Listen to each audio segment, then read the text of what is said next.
Assalamualaikum warahmatullahi wabarakatuh.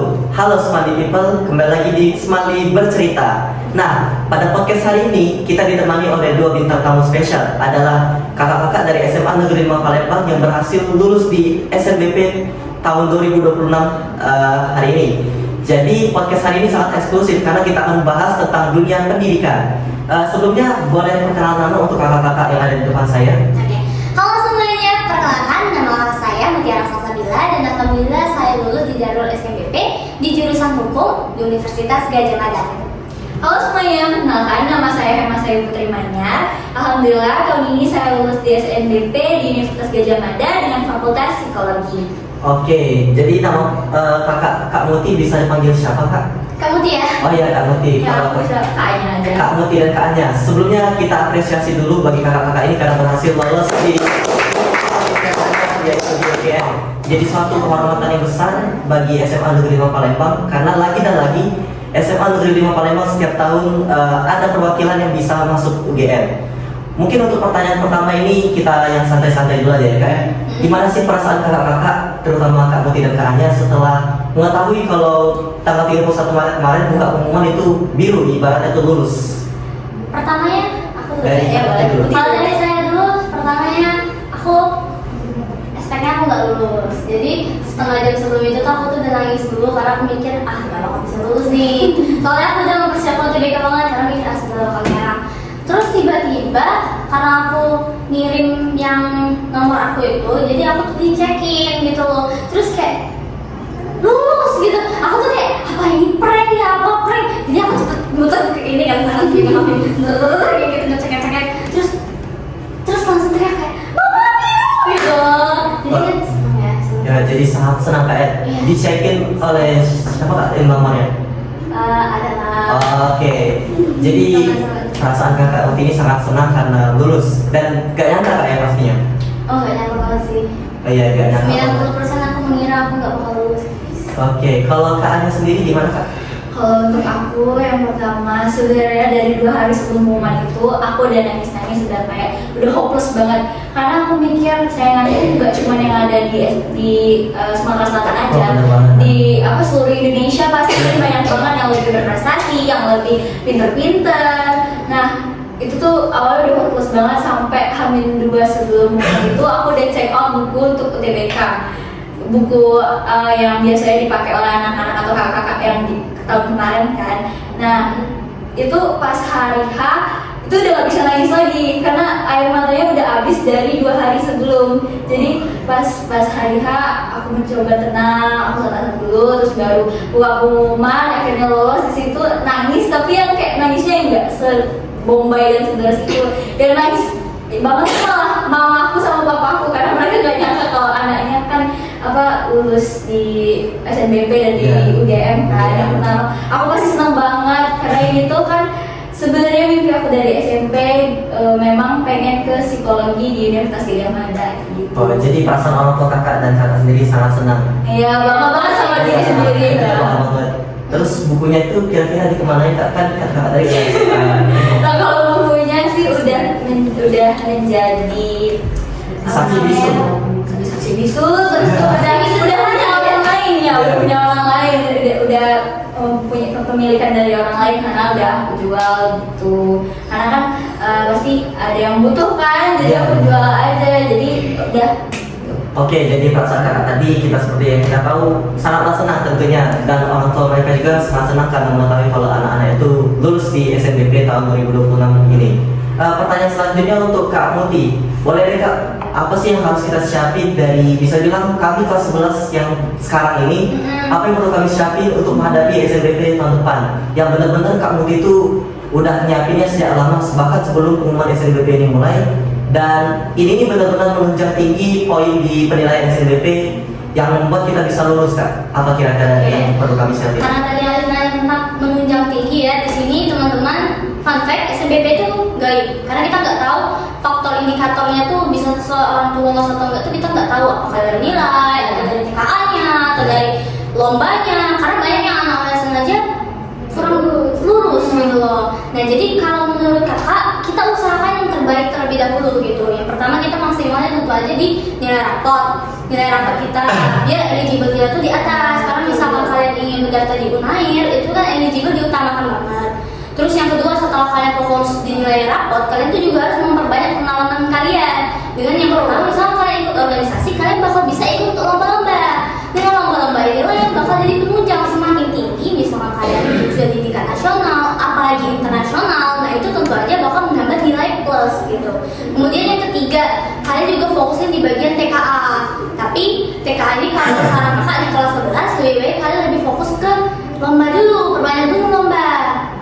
Nah terus pas di kelas 3 baru kalian fokus ke TKA tadi. Kemudian beberapa aspek lain mungkin kencengin doanya ya teman-teman ya. Bener-bener. Ya berarti kalau merah kita udah ada persiapan. Iya, sedih itu pasti gitu. Baik, untuk pertanyaan selanjutnya itu boleh kepada kakaknya. Pertanyaannya itu apa sih kak motivasi yang kakak pakai selama di SMA ini, bisa bilang di saat kakak tuh lagi dalam posisi yang benar-benar jatuh sejatuh-jatuhnya sehingga kakak bisa bangkit kembali. Iya, oke. Untuk pengalaman jatuh yang pertama itu pas di kelas 12 semester awal, tengah semester itu nilai dan rating turun. Di situ awalnya sedih pasti kan, Ya, karena nilai kita turun, kita udah berusaha kok tiba-tiba turun gitu. Nah, motivasi aku tuh yang pertama aku selalu pikir kalau cita-citamu tinggi, usahamu jangan setengah-setengah. Ya, sebenarnya Gitu. Nah, kalau untuk misalnya kayak lagi ngedang, kalau lagi males ya, aku tuh berusaha push diri aku kayak gak boleh dong, kan cita-cita kamu di sini. Kok kamu gak belajar? Kok kamu gak setengah-setengah? Kok males-malesan? Nanti kalau gak lulus gimana? Kalau main aja dulu kali.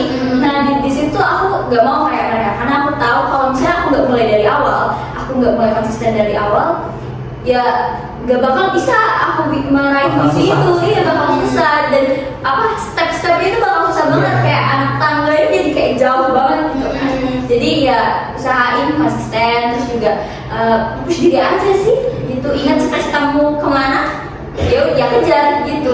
Saya setengah-setengah. berarti banyak motivasi yang kakak pakai ya kak ya. Iya, banyak banget. Jadi dari kelas 10 itu benar-benar jangan diremehin nilainya. Iya benar guys, usahain udah kejar nilai dari kelas 10. Kalau kalian pengen masuk di jalur undangan, ya usahain nilai kalian stabil dari kelas 10. Karena itu bakalan ya menunjang lah gitu. Jadi step tangga kalian tuh nggak kejauhan kalian naiknya nanti gitu. Selanjutnya pertanyaan untuk Kak Modi dan Kak Anya. Menurut kakak, seberapa penting dalam pemilihan jurusan ini kita harus konsultasi dengan guru BK ataupun siapa? Menurut kakak tuh penting nggak kira-kira kak konsultasi supaya kita tuh benar-benar pilih jurusan tuh harus sesuai dengan irama yang kita miliki. Kayak kita harus lihat apakah jurusan ini pernah ditembus oleh alumni, apakah alumni di jurusan ini benar-benar banyak. Jadi tentunya kan perlu konsul kak. Iya. Seberapa perlu konsul kalau menurut kakak, dan mungkin kakak sudah pernah konsul ke siapa guru di SMA Oke. 5? Mungkin di sini ya teman-teman, kalau masalah menurut kakak antara konsul dan konsul itu tuh sekitar 70% kita fokus ke diri kita, impian kita, idealis kita, dan 30%-nya kita dengerin konsul. Konsul ini bukan berarti itu tuh untuk realisasi atau idealis tuh enggak, jangan. Karena tahun ini aja belajar dari banyak yang realistis malah zong sih ya kan. Jadi kita belajar dari pengalaman. Jadi sebenarnya konsul itu tuh jangan kalian patokan sebagai aku pengen ngambil ini bu, tapi kayaknya nggak mungkin mau ngambil Usri aja apa ya. Sudah nak Usri aja, kalian ngambil Usri, jangan gitu. Lebih ke kayak bu, kayak kalau kemarin itu di guru BK, terus juga ada di kakak bimbel BTA. Jadi konsul dengan kakak BTA-nya gitu. Tapi yang BTA ini konsulnya itu di SMBT, kalau ini kan di SMBP nih permasalahannya. Jadi kakak tuh konsulnya itu cuman lebih ke guru BK, dan itu tuh mempertanyakan apakah di atas kakak nih ada nggak sih jurusan yang ngambil atas itu. Nah kalau misalnya nggak ada, itu tuh membuat keyakinan aja. Tapi kalau misalnya ada, aku tetap idealis teman-teman. Jujur, bener ya, aku idealis tetap. Karena ya rezeki nggak akan tertukar sih. Iya. Terus juga kalau misalnya mau ngomongin alumni di atas kita nggak ada alumni dalam jurusan itu nggak masalah. Karena kakak sendiri juga nggak ada alumni. Iya, aku juga nggak ada. Kami berdua nggak ada. Tapi lulus gitu. Jadi kita tuh harus mengejarkan apa yang benar kita impikan. Dan juga nggak membuat kita tuh menyesal di pilihan. Benar. Jadi boleh konsul dengan guru-guru, tapi benar-benar harus teguh dengan idealis yang kita miliki. Iya. Tapi kalau misalnya untuk Iya sih, gue sih paling ya atau misal masih ada yang bingung nih mau ngambil apa, itu bisa tuh konsultasi dulu. Mereka kan meminta saran tuh ya, Bu aku cocoknya di mana ya, kalau misalnya ibu lihat aku sehari-hari kayak gitu. Iya. Oh ada konsul kalau misalnya masih bingung, ini jalannya kemana ya? Nah lu bisa konsul. Ini jalannya kemana? Kita Burina, jalannya kemana Burina? ya benar.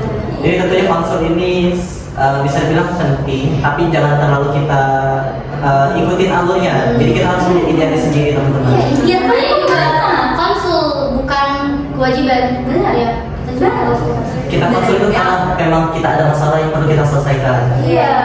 Betul, membantu aja.